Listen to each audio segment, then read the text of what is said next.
நாட்டை சூழ தீவிரமடைந்து வரும் தென்மேல் பருவப்பெயர்ச்சியினால் நேற்று இரவும் இன்று காலையும் நாட்டின் பல பகுதியில் கனமழை பெய்துள்ளது. கடும் காற்று காரணமாக மரங்களும் மரக்கிளைகளும் முறிந்து விழுந்த சம்பவங்களும் பதிவாகியுள்ளன. கொழும்பு கிரேன் பாஸ் பகுதியில் வீடு ஒன்றின் மீது மரம் முறிந்து விழுந்துள்ளது. அதேபோல் கொழும்பின் மேலும் சில இடங்களில் இவ்வாறு மரம் மற்றும் கிளைகள் முறிந்து விழுந்த சம்பவங்களினால் வீதி போக்குவரத்துக்கு கடும் பாதிப்பு ஏற்பட்டது. இன்று காலை கொழும்பின் பல வீதிகளில் வாகன நெரிசல் ஏற்பட்டது.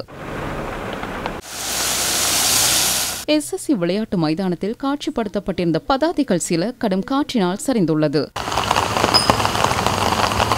தெல்கொட பகுதியில் வீடு மற்றும் வீதியில் மரம் முறிந்து விழுந்து அனர்த்தம் ஏற்பட்டுள்ளது. மின் துண்டிப்பும் ஏற்பட்டுள்ளதாக எமது செய்தியாளர் தெரிவித்தார். நுகேகுட பாகுட வீதியின் மிருக வைத்தியசாலையின் மீது மரம் ஒன்று முறிந்து விழுந்ததில் அதன் கூரைக்கு சேதம் ஏற்பட்டுள்ளது. கனமழை மற்றும் காற்று காரணமாக கொழும்பு குருநாகல் 5ஆம் இலக்கு வீதியின் மினுவாங்கொட அம்பகா சந்தி பகுதியில் வீதிக்கு குறுக்காக மரம் முறிந்து விழுந்ததில் போக்குவரத்து முழுமையாக முடங்கியது. அதனால் அநேகர் கடும் நெருக்கடிகளுக்கு முகம் கொடுத்தனர்.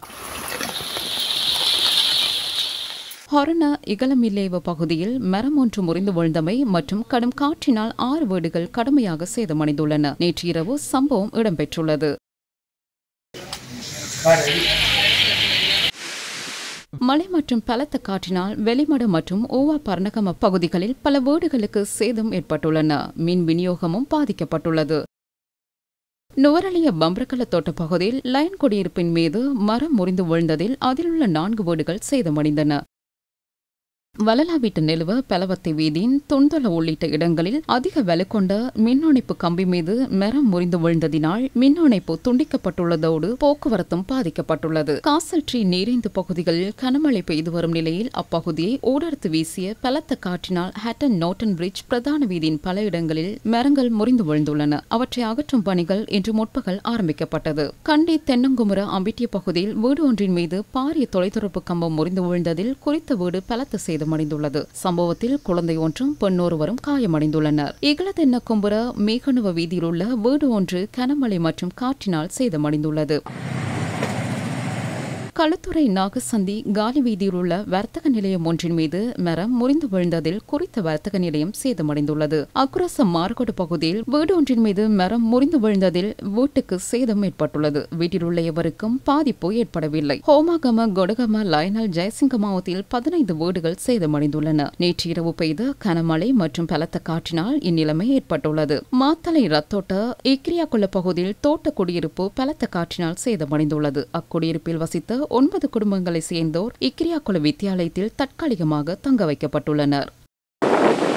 தற்போதைய சீரற்ற வானிலைக்கு மத்தியில் வலப்பிட்டிய கடற்பகுதியில் மீனவ படகுகளுக்கு சேதம் ஏற்பட்டுள்ளது. ராணுவத்தின் ஹெலிகாப்டரை பயன்படுத்தி அங்கிருந்த மீனவர்கள் 3 பாதுகாப்பாக மீட்டெடுக்கப்பட்டனர்.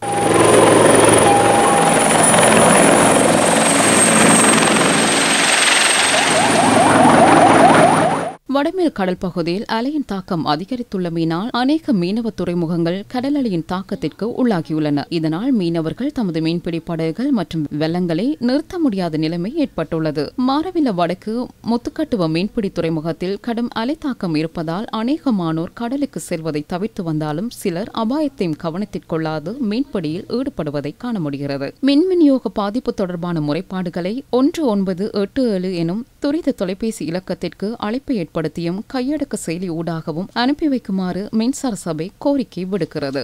பாதிக்கப்பட்டவர்களுக்கு துரிதமாக நிவாரணம் வழங்க அரசாங்கம் நடவடிக்கை எடுத்துள்ளது.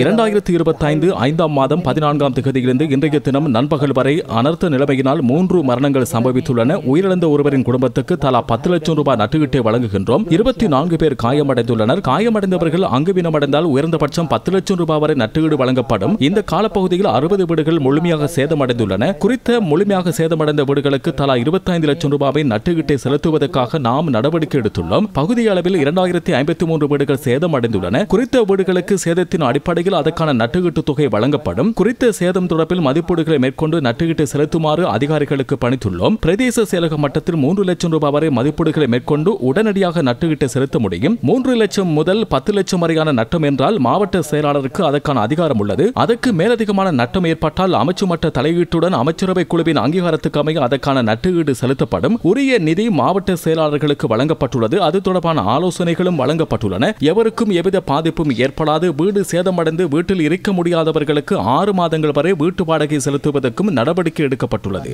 මාස 6ක් දක්වා උපරිම නිවාස කුලියක් ගෙවනවා. තමන්ගේ නිවසට යාලි පැමිණුනොත් ඒක උපරිම මාස 6ක නිවාස කුලියක් රුපියල් 10000ක මාසකට ගෙවනවා.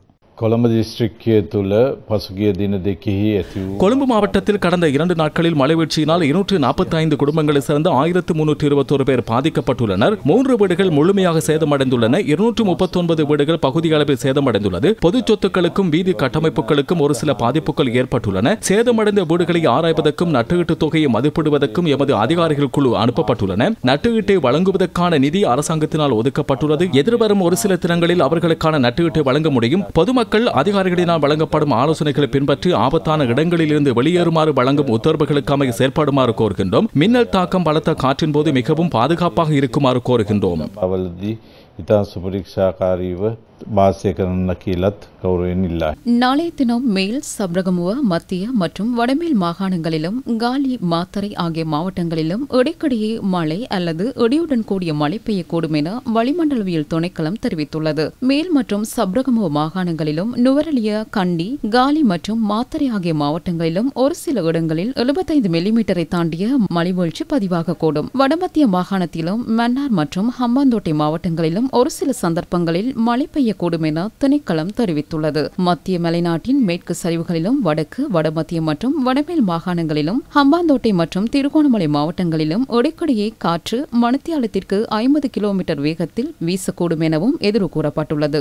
சிலாபத்திலிருந்து புத்தளம் மற்றும் மன்னார் ஊடாக காங்கேசன் துறை வரையும், காலியிலிருந்து ஹம்பாந்தோட்டை ஊடாக பொத்துவில் வரையுமான கரையோரங்களுக்கு அப்பால் உள்ள கடற்பகுதிகளில் காற்றின் வேகம் மணித்தியாலத்திற்கு 60 கிலோமீட்டர் வரை அதிகரித்து வீசக்கூடும் எனவும் குறித்த கடற்பகுதிகளில் அலையின் தாக்கம் அதிகரித்திருக்கும் எனவும் அறிவிக்கப்பட்டுள்ளது. இந்நிலையில் மறு அறிவித்தல் வரை கடற்பிரதேசங்களுக்கு செல்வதை தவிர்த்துக் கொள்ளுமாறு மீனவர்கள் மற்றும் கடற்சார் சமூகங்களுக்கு அறிவுறுத்தப்பட்டுள்ளது. அத்தோடு சிலாபத்திலிருந்து கொழும்பு ஊடாக காலி, காங்கேசன் துறை வரையும், முல்லைத்தீவு ஊடாக திருகோணமலை வரையான கரையோரத்திற்கு அப்பால் உள்ள கடற்பகுதிகளில் காற்றின் வேகம் மணித்தியாலத்திற்கு 50 முதல் 60 கிலோமீட்டர் வேகத்தில் வீசக்கூடும் எனவும் எதிர்வு கூறப்பட்டுள்ளது.